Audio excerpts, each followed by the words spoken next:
بسم الله الرحمن الرحیم.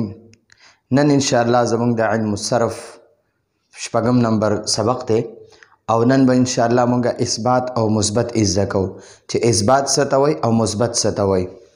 اثبات او مثبت دا دواړه یو شی دی.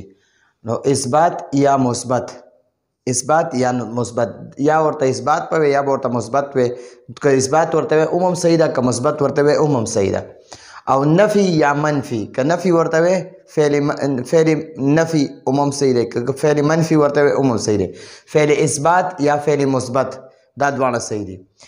اثبات یا مثبت څه ته وایي؟ کار کېدلو ته اثبات یا مثبت وایي. چې کار وشي هغې ته اثبات یا مثبت وایي. یعنی چې کله یو کار وشي نو هغې ته اثبات وایي، یا ورته اثبات وایي یا مثبت وایي، دواړه یو شی دی. مثلا ذهبه، هغه لاړو، نو دا تلل وشو که نه، هغه کس لاړو نو دې ته اثبات وایي. نو دا تلل یو کار دی او دا کار وشو. همدغه شان نسوره، هغه مدد وکړو. جلسه، هغه کېناستو. ضربه، دا دی جي ضربه، هغه وهل وکړه. نو وګورئ دا وکړه، دا وهل وکړل، دا وهل یو کار دی او وشو، وهل یې وکړه.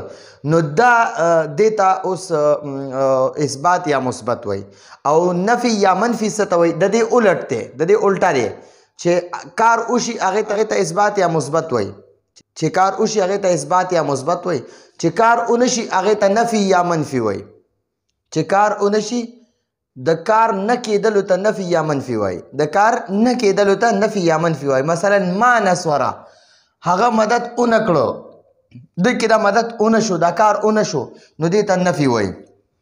ما جلسه، هغه کېنه ناستو، نو دا ناسته ونه شوه، نو دې ته نفي یا منفي وایي.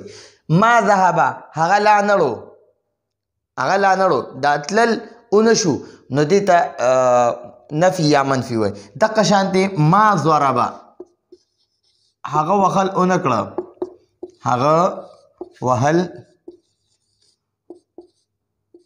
کړه،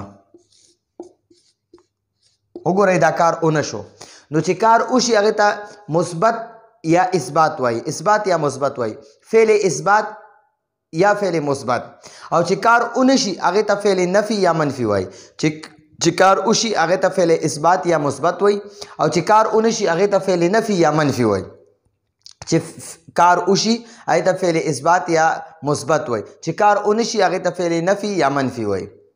نو دا زمونږ نننی سبق او راتلونکي سبق پورې اجازت غواړي. السلام علیکم ورحمة الله وبرکاته.